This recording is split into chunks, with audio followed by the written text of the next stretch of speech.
जब तुम रिफ्लेक्शंस लिखने बैठती हो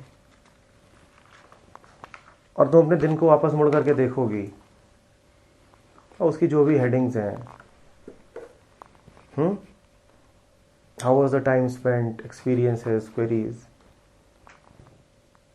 तुमको बड़ी झंझलाहट होगी कि लिखूं क्या।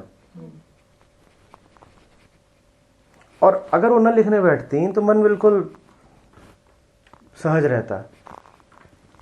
लेकिन ये जो लिखने की प्रक्रिया है ये तुम पर दबाव डालती है अपने आप से पूछने के लिए कि मुझे कुछ पता भी है कि दिन में हुआ क्या, और मुझे जो पता है मैं फिर उसको अपने सामने लाऊं, क्योंकि अक्सर हमें पता होता भी है और हमारा दिन इतने झूठे तरीकों से बीता होता है कि हम उसका सामना करने से डरते हैं। लिखने की प्रक्रिया बड़ी जरूरी है। वो रिव्यू, बुक रीडिंग से ज्यादा शायद बुक रिव्यू जरूरी है, क्योंकि लिखते समय आपको पता चलता है कि आपका सच क्या है। तो मुझे अक्सर 2-2, 4-4 लाइन के भेज देती हो और मैं उनको अक्सर भेजता हूँ रीडू, क्योंकि मुझे डिटेल्ड रिव्यू चाहिए, मुझे डिटेल्ड रिपोर्टिंग चाहिए। एक शब्द की, एक सेंटेंस की रिपोर्टिंग नहीं चलेगी, वो एक्सेप्टेबल ही नहीं है, उसको तो उस दिन का माना ही नहीं जाएगा, खत्म। क्योंकि जब तुम एक सेंटेंस का कुछ लिख रहे हो ना, तो ऐसा नहीं है कि दिन भर में सिर्फ एक सेंटेंस लिखने लायक हुआ है। इसका मतलब ये है कि तुम अपने से आंखें चुरा रहे हो। तुम देखना नहीं चाहते हो कि दिन भर में हुआ क्या। अभिषेक, तुम भी, तुम दिन भर में देखना नहीं चाहते हो कि हुआ क्या है, तो इस कारण तुम विस्तार में लिख नहीं रहे हो, और ये तुम्हारा अपने से धोखा है, और इस कारण मैं उसे स्वीकार करता ही नहीं, मैं उसे रिजेक्ट कर देता हूं। तुम दोबारा लिखना पड़ता है।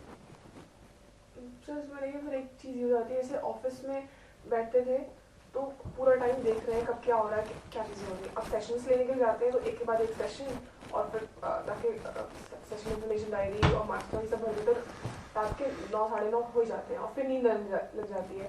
फिर रिफ्लेक्शंस लिखते हैं तो क्योंकि एज सच क्लासेस भी होती है, जो थोड़ा बहुत एक्सपीरियंस किया होता है, क्लासेस में ही किया होता है, वो एक के बाद सीक्वेंस में चीजें होती रहती हैं। तो एक्सपीरियंस जो हम बोलते हैं वो एज सच कुछ नहीं होता, क्लासेस का ही होता है, फिर वही लिख देते हैं। क्लासेस में भी तुम कितना लिखते हो, तुम इसको ध्यान से देखना आकांक्षा। वाकई तुमको ये सब लिखने में, जो भी तुम लिखते हो, जो वक्त लगना है वो 15 मिनट से ज्यादा का नहीं है। पर ये 15 मिनट का वक्त तुम्हें कितना भारी पड़ता है, कितना भारी पड़ता है। क्योंकि 15 मिनट का वक्त नहीं है, ये 15 मिनट की ईमानदारी है जो मांगी जा रही है। 15 मिनट की ईमानदारी। और अगर जीवन में ईमानदारी की कमी है तो तुम बहुत कतराओगे ये करने से। ये कोई आरोप नहीं लगा रहा हूँ, ये हम सबकी कहानी है। ये सब फैक्ट भी है, क्योंकि जो एक्सपीरियंसेस होते हैं वो एकदम से आ जाते हैं, आप लिख देते हैं, तो रिकलेक्ट करना पड़ता है तब। और जब रिकलेक्ट करो तो दिन की व्यर्थता दिखाई देती है। किसी ने तो कहा था कि जब मैं शाम को ये रिपोर्टिंग, रिफ्लेक्शंस लिखने बैठता हूँ तो ये वैसी ही हालत होती है कि जैसे दिन भर मैंने घाव खाए हैं और उन घावों पे पट्टी बंधी हुई है, और रात में मुझे वो पट्टी खोल करके उन घावों को फिर देखना है और उनकी फोटो लेके लिखना है। पर जरूरी है कि उन घावों को देखो, जरूरी है कि तुम अपने पूरे दिन की व्यर्थता को, फूहड़पन को, दिन भर मन में चलता क्या रहा है उसका सामना करो। उसी को छुपा छुपा के, अपने से ही झूठ बोल बोल के तो हमारी ये हालत हो गई है ना, सबकी, दुनिया की यही कहानी है। हम अपना सच अपने सामने लाते कहाँ हैं। इसमें होता क्या है कि जो इसका लिखने का समय वो गलत होता है। जिसका लिखने का समय वो बिल्कुल फिजिकली टायर्ड समय होता है, पहली चीज़ ये होती है।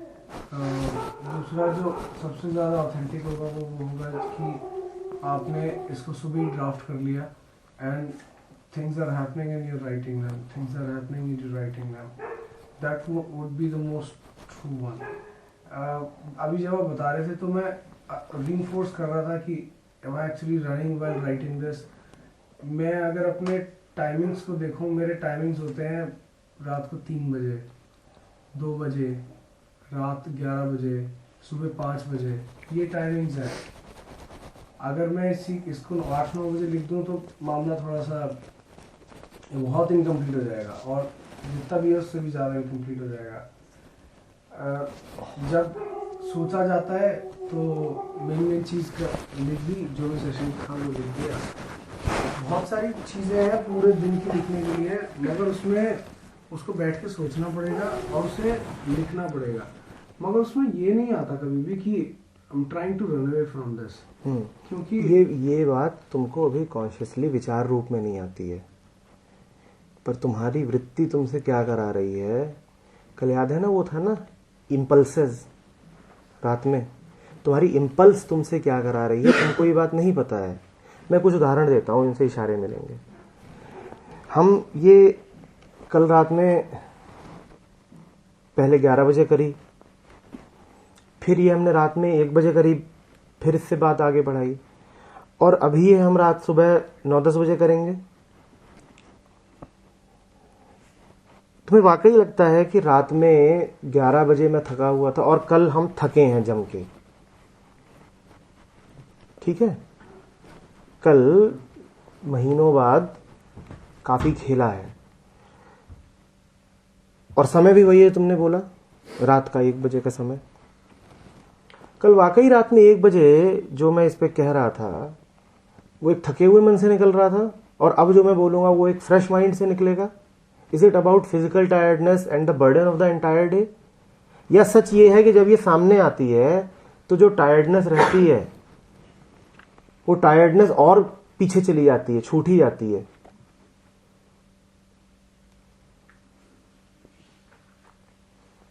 ये तब भी होता है जब हम इन चीज़ों को अपनी लाइफ से रिलेट करने लगे। फॉर एग्जांपल कोई चीज़ हमने पढ़ी और ऐसे हमने पढ़ा, फिर कभी हम रहते और नहीं, बिल्कुल भी नहीं, रिलेट नहीं करने लगे। ये जो तुम रिलेशनशिप बैठाते हो, ये रिलेशनशिप भी याद रखना, फिर से बोल रहा हूँ, हर चीज़ जो विचार रूप में सामने आएगी वो तुम्हारी समझ में बाधा डालेगी ही डालेगी। हर चीज़ जो विचार रूप में सामने आएगी वो तुम्हारी समझ में बाधा डालेगी ही डालेगी।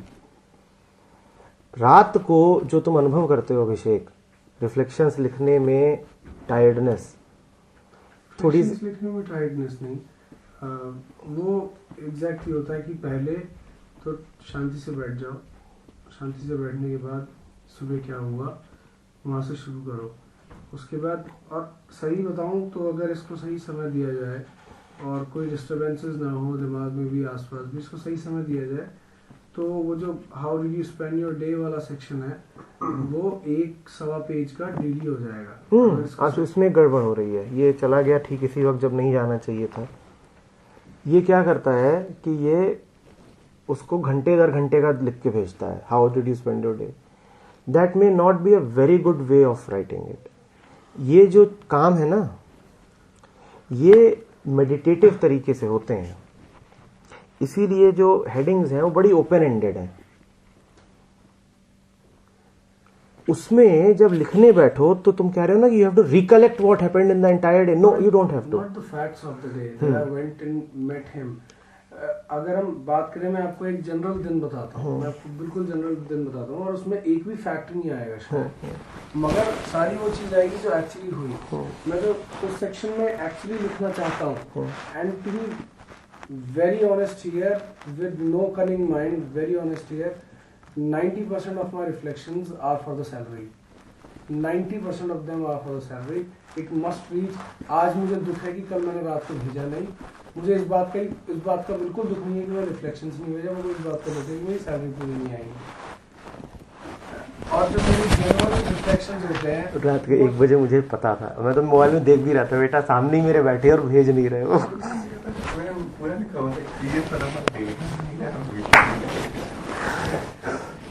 जो रियल रिफ्लेक्शंस होते हैं वो कभी टाइमली नहीं होते हैं, और मेरे रियल रिफ्लेक्शंस कभी भी आपको उस वाले फॉर्मेट में ही मिलेंगे।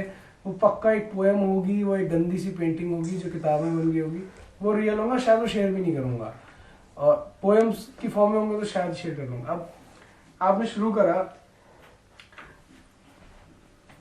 जस्ट नॉर्मल रिफ्लेक्शंस डे, और जो मैं उसमें लिखना चाहूंगा एक नॉर्मल दिन में, the day started with a lot of fight with the body in order to wake up. The mind had many curses and abuses for the work that I'm doing. I had to wake up at 5 in the morning. I did not want it like that. I thought of it. Am I actually getting enough salary in order to justify waking up at 5 No, in but the the morning? question is, you see, right now, it is so easy to say all these things. Is anybody feeling shocked at hearing this? Is anybody feeling hatred towards him after hearing this?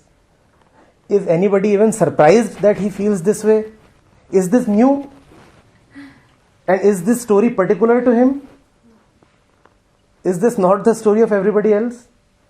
Then what prevents you from writing this verbatim in the email itself? कुछ नहीं है, शाम को reflection वो सारे काम कर दिए, सिस्टम खुला हुआ है, भूख लग रही है, नींद आ रही है बहुत तेज, और उसमें मैं फिर बोल रहा हूँ, फिर आई एम asserting again, अगर वो 10 minute none of these reasons are genuine reasons. मैं जेन्युइन है ही नहीं, ये गंदे जो तुमने हैं। अभी बोला, हाँ। जितनी सहजता से ये बोल दिया, ठीक उतनी ही सहजता से ये 4 सेंटेंस टाइप भी हो जाते।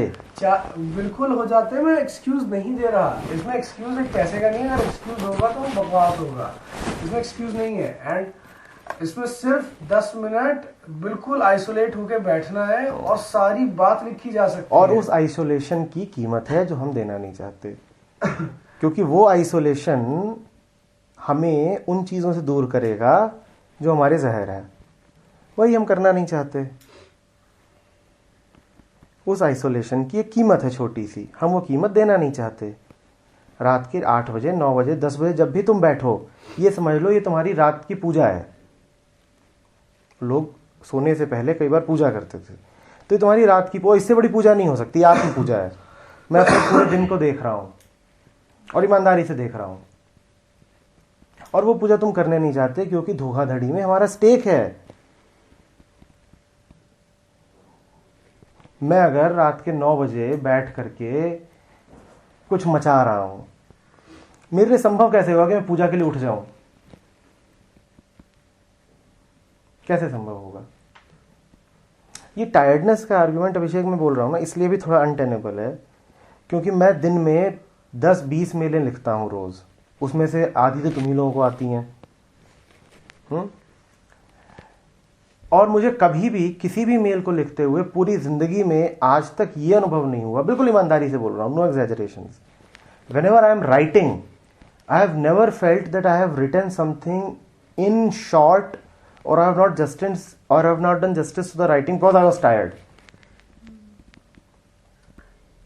सर आप डेली 20-25 ईमेल लिखते हैं, मैं साल में एक दिन होता है जब मैं 20-25 ईमेल लिखता हूँ एक दिन में, और उस दिन मैं भी नहीं थकता, for a very simple reason, जैसे मैं आपसे बात कर रहा हूँ वैसे वो ईमेल लिखी जाती है। आपसे भी बात कर रहा हूँ, उसमें थकान नहीं हो रही, और वैसे ही खचखच हाथ गया, उसे दोबारा पढ़ा भी नहीं और उसमें सेंड बटन दबा दिया।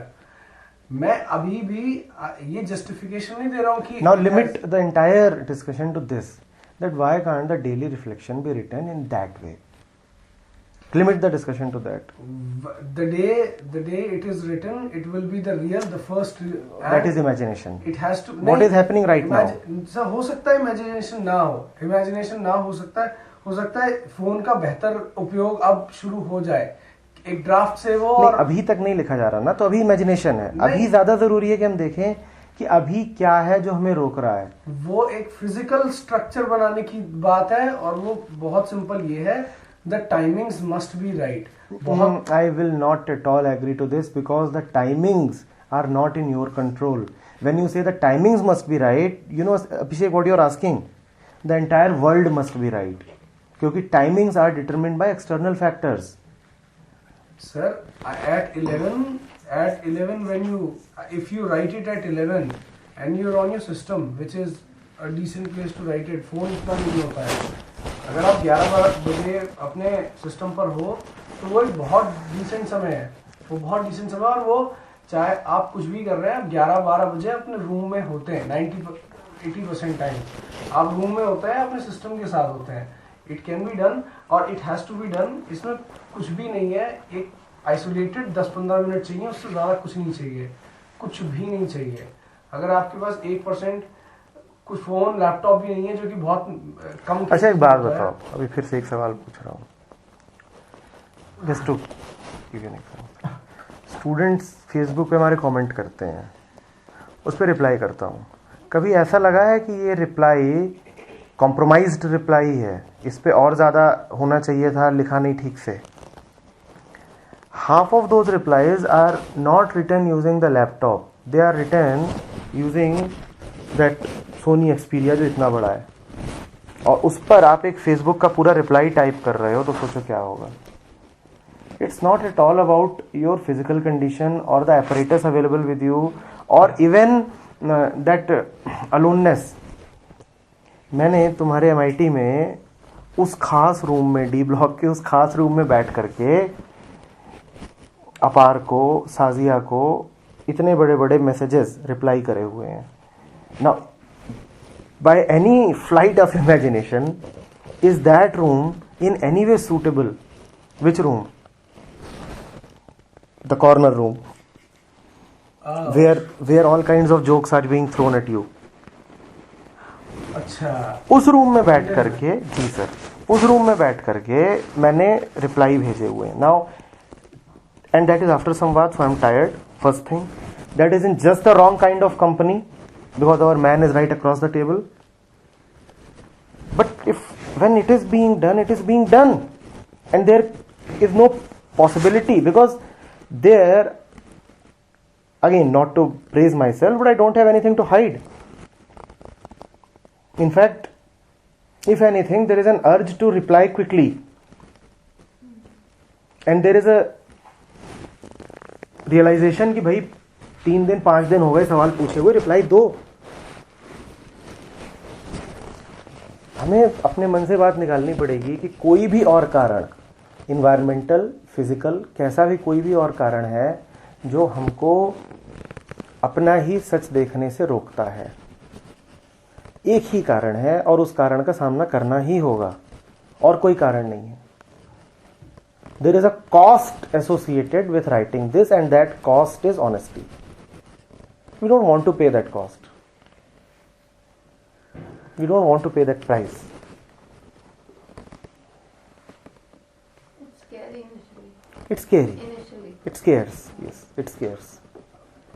I am still doubtful about this part. It is not scary at all. Such में it is not scary. Try at all. going into it. I will go into it. See, and- Abhishek, Sir, scary वो कहे ना, सुनो तो, जो उसमें गया हो और जिसने ईमानदारी से डिटेल्ड बातें लिखी हो, वही उस डर का अनुभव करेगा. जब तुम लिखते ही नहीं तो तुम्हें डर भी अनुभव कैसे होगा? नहीं हुआ है, मैंने लिखा है. कहाँ लिखा है? मैंने लिखा किसको है. भेजा है? कहाँ भेज देते हो? जब ईमानदारी से उसमें घुसो और उसको देखो, अभी भी जो लिख रहे हो वो फॉल्स नहीं है पर कॉम्प्रोमाइज्ड है. मतलब समझ रहे हो? पूरी Compromise not with the fear of unwrapping things. Not there with the is fear of there is unwrapping. never anything else to be feared. But There- and to be honest on this, and accepting a gap of not really understanding and relying too much on what I'm thinking, I would certainly try this, and if by any chance if there is any element of fear, I will write it. I will अच्छा, write एक बात और उसमें समझना, एक चीज और warn करता हूँ. One of the ways to obfuscate fear is to write too much और स्पीक टू मच. अभी बिल्कुल विपरीत बात कर रहा हूँ. rather than writing one simple sentence, for example, I cheated, rather than writing these 2 words, it is far easier to write an essay. So the quantity may as well be a deception It would be visible to the reader. Sir sender को तो पता ही होगा. so you are depending on me. No, I am saying sender को तो पता ही है, उसको कोई डाउट ही नहीं है उसमें. सेंडर को पता हो तो फिर इतना डिस्कशन क्यों हो? That's what I'm saying. ये सारी चीज नहीं पता होती Abhishek. Sir- what you are saying, you know what you तुम एग्जिस्टेंस के विरुद्ध बात कर रहे हो. तुम कह रहे हो कि मुझे अपने मन की परतों का पता है. तुम कह रहे हो कि मुझे अपने सबकॉन्शियस के बेसमेंट में जो सप्रेस्ड फियर्स, डाउट्स बैठे हुए हैं उनका पता है. जिसको ये पता हो गया ना, वो पार लग गया. सर पता नहीं है, पर जब मैं ये आई चीटेड वाली चीज लिख रहा हूँ तो मुझे पता होगा, मेरे को उस वक्त ये चीज पता होगी, चाहे बहुत बहुत ज्यादा माइन्यूट तरीके से पता हो कि आई चीटेड इसलिए लिखा जा रहा है जिससे कि I can get away with all of it. ना, अभी तुमने बिकॉज कहा ना, इसलिए लिखा जा रहा है। थोड़ी देर पहले ही अभी कहा था कि कॉज एंड इफेक्ट तुम कभी नहीं जानते। तुम्हारा ये शब्द भी अभी मैं तुम पूछता हूं, ठीक है, गो इनटू इट, बहुत बारीकी से देखो। अभी जो तुमने एक सेंटेंस बोला या उसके पहले का एक सेंटेंस या उसके पहले का एक सेंटेंस, उसका एग्जैक्ट कारण क्या है पता है तुम्हें? क्या वाकई पता है?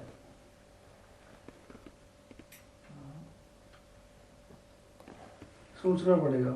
और जो सोचोगे वो उतना ही सोच पाओगे जितना सोच के भीतर है। जो सोच के बाहर बेसमेंट में पड़ा हुआ है, और वही जो वृत्तियां हैं जिसको कल कृष्ण इंपल्सेस कह रहे थे, उनका तुम्हें कहां कुछ पता है। और मैं इतनी देर से यही कह रहा हूं कि जीवन उन्हीं से निर्धारित हो रहा है। हम जानते भी नहीं है कि हम क्यों किस दिशा में जा रहे हैं।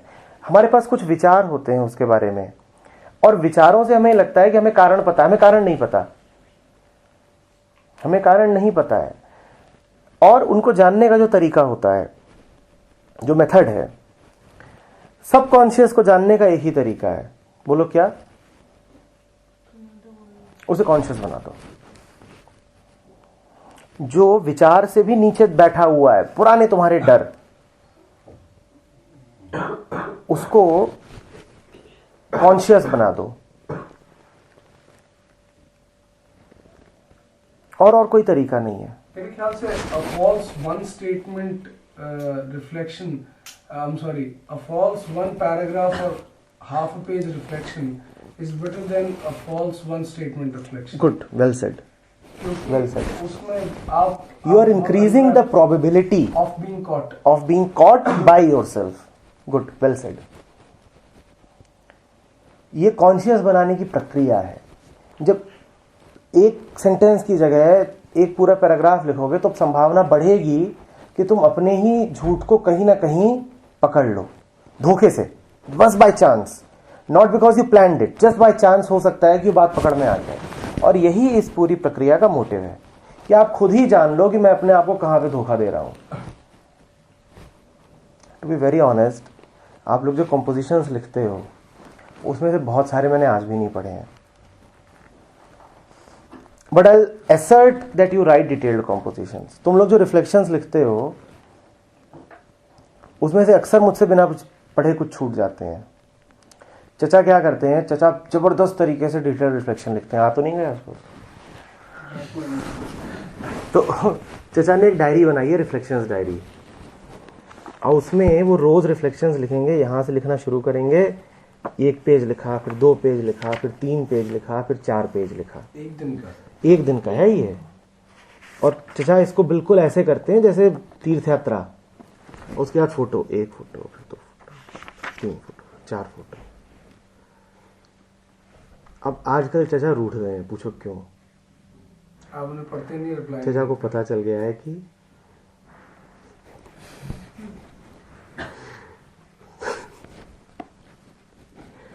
तुम जो लिख रहे हो वो मेरे किसी काम का थोड़ी ही है।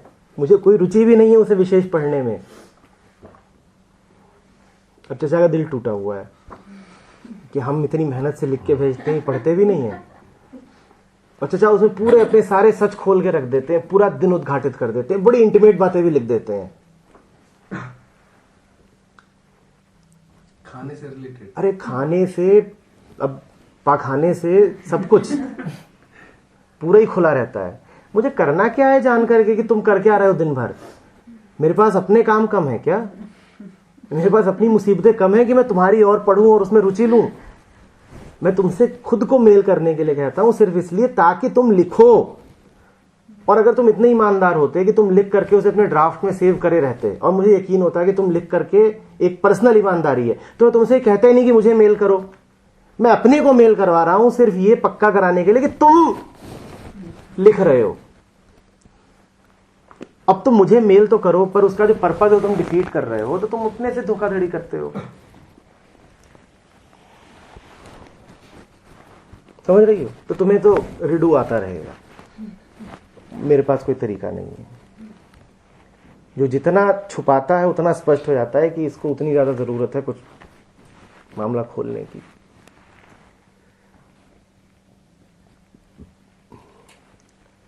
इसी कारण रिव्यू भी है, इसी कारण ये पढ़ते समय तुम अपने आप को धोखा दे सकते हो, क्लास के समय तुम अपने आप को धोखा दे सकते हो, पर उसी बुक को जो तुमने पढ़ा, जब उस बुक का रिव्यू लिखना पड़ेगा तो लिखोगे कैसे? फिर एक और विकल्प है, फिर या तो तुम अपने आप को इतना बड़ा धोखा दो कि बिना पढ़े ही मैं रिव्यू भी लिख दूं, पर फिर मेरे लिए बहुत अच्छा है। अब तुम ये नहीं कह पाओगे कि मैं अपनी नजरों में तो कम से कम अच्छा हूं। तुम्हारे लिए बहुत पॉसिबल है। मैं कैसे जानूं कि तुम किताब पढ़ के रिव्यू लिख रहे हो, बिना पढ़े लिख दिया? तुम चाहो तो ये कर सकते हो, और अभी हुआ है।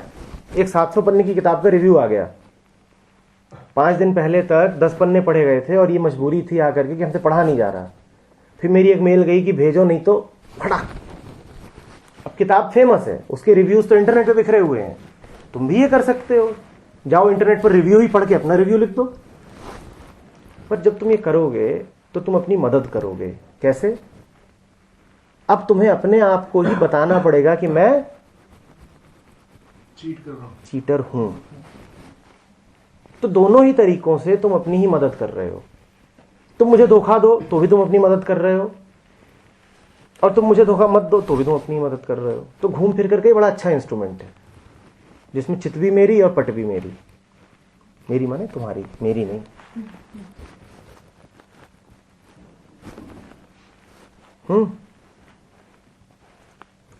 आप लोगों के ऊपर मैं जितनी बंदिशें लगाता हूं उन सब का मतलब समझिएगा। पहले होता था कि सेशन ऑर्गेनाइज हो रहा है, जिसको आना हो आओ, जिसको आना हो नहीं आओ। फिर मैंने एक बंदिश लगाई कि 3 बार आना आवश्यक है। फिर मैंने अगली बंदिश लगाई कि आना ही नहीं आवश्यक है, लिखना भी आवश्यक है। अब मैंने एक उसमें और जोड़ दी है कि उससे पहले क्वेश्चन लेना आवश्यक है। फिर एक और जोड़ी कि क्वेश्चन सिर्फ लाना आवश्यक नहीं है, क्वेश्चन को हम पे पोस्ट करना पड़ेगा। अब अगली बात ये होने वाली है कि अटेंडेंस तभी होगी जब क्वेश्चन पहले ही कोहम पे पोस्ट हो गया हो, नहीं तो आपका आना व्यर्थ है।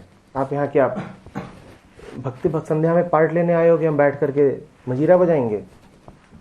अगर आपने हफ्ते भर रीडिंग नहीं करी है और आप ऐसे यहाँ आगे बैठ जाते हो तो मत बैठो ना। आपके बैठने से वैसे भी सिर्फ यहाँ गर्मी बढ़ती है, जगह घिरती है। और जगह क्यों घेर रहे हो? बाहर निकलो। कम लोग होते हैं तो ज्यादा करीबी चर्चा हो पाती है, फालतू भर जाता है रूम। इन सारे कामों से मुझे कुछ सुकून नहीं मिल जाता। आप जो ये भर रहे हो उससे मुझे व्यक्तिगत लाभ क्या हो जाएगा? ये जो आज शीट भरी होगी, या भरी ही नहीं, कहाँ है? कहीं नहीं भर भाई, दी थी लोगों को। फिर दो।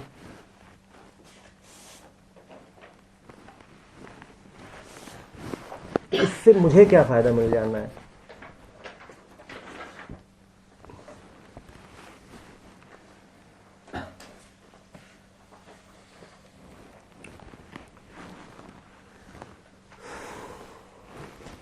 मेरे साथ एक चीज हो रही है 1 महीने से कंपोजिशन लिखने में।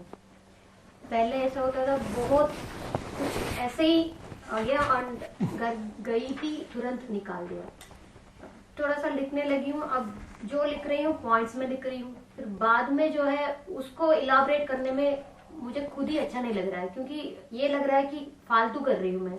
ऐसे कॉम्पोजिशन है, हिंट्स लिख दिया और उसको इलाबरेट कर रही हूँ। जो उतरना था वो उतर नहीं रहा है शब्दों में। और 3 हफ्तों से मैं लिख नहीं रही हूँ, बैठ रही हूँ, फिर से कुछ गड़बड़ आ रही है, उसको देख रही हूँ, इतना गुस्सा आ रहा है, उस गुस्से में लिखना बंद कर दिया। उसके अलावा कुछ और काम है वो कर रहे हैं। एक तरह की एस्केप मुझे ही समझ में आ रहा है, सर ये क्या चीज है समझ में नहीं आ रहा है। लिखा ही नहीं, अभी 2 हफ्तों का कंपोजिशन लिखा ही नहीं है, सिर्फ 3 भेजे हैं इसमें लास्ट मंथ का।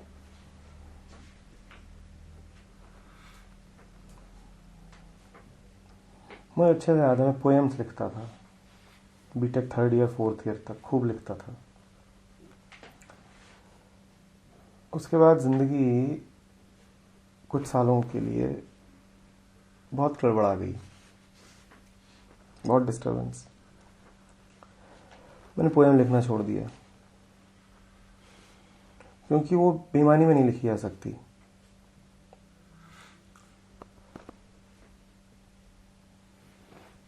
मैं लिखने बैठता था, लिख नहीं पाता था, क्योंकि लिखूंगा तो बड़ा उसमें कचड़ा निकलेगा।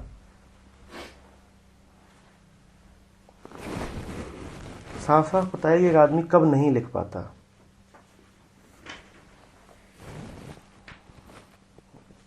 जब जो निकल रहा होता है उसमें बड़ी दुर्गंध होती है, तब लिखना बड़ा मुश्किल होता है। लेकिन उसी समय लिखा जाना चाहिए, उसी समय ही लिखा जाना चाहिए।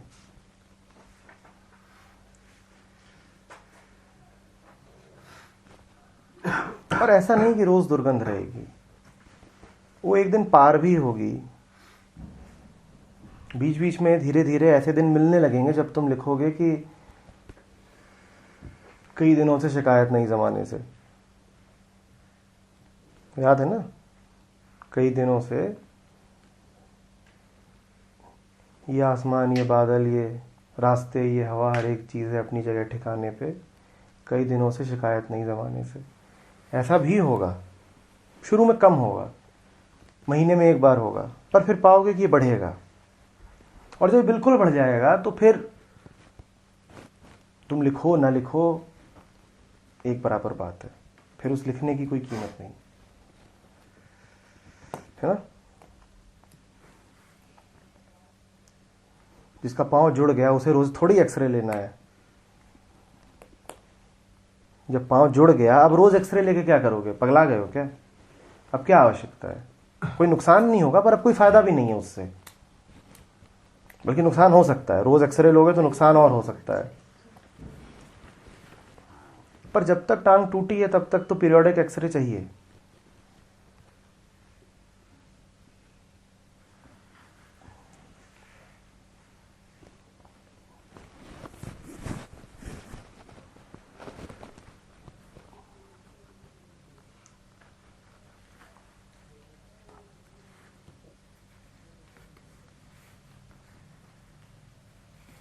There are times when I feel like being lenient, when I feel like अब लोगों के compositions नहीं आए होते हैं, ये सब चीज़ें होती हैं। किसी ने ये भी कहा कि दिवाली को सुबह क्यों रख रहे हो, तो एक बार को मन ये बोलता है कि छोड़ ही दो ना, क्या फ़र्क पड़ता है। किसी का आता है कि मैं रिटर्न में देती हूँ, मेरे पास इंटरनेट कनेक्टिविटी नहीं है, and because I am not coming to the office so I can not submit the return thing, तो but please release my cheque. मन करता है कि ठीक है कर ही दो। ये भी पता है कि लिख तो लिया होगा, लेकिन फिर एक दूसरी चीज साफ साफ दिखाई देती है कि मैं ये करके किसी का हित नहीं कर रहा। If I do that I am acting in the same manner as your relatives and friends act, out of pity. आपको दया चाहिए तो उसके लिए तो हर कोई हम पे दया करने को तैयार ही है ना। आप देखिए ना, आप जरा सी अपनी तकलीफ बताइए, कितने लोग तैयार हैं आप पे दया करने के लिए। I don't want to be one of them.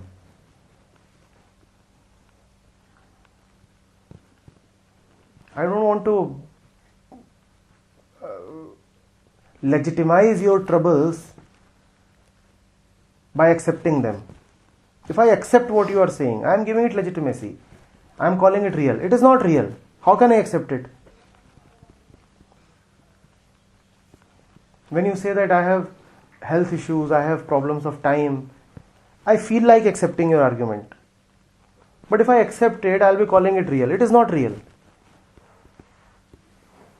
और जब अगर मैं इनको रियल बोल दिया तो फिर मैं तुम्हारा दुश्मन हो गया।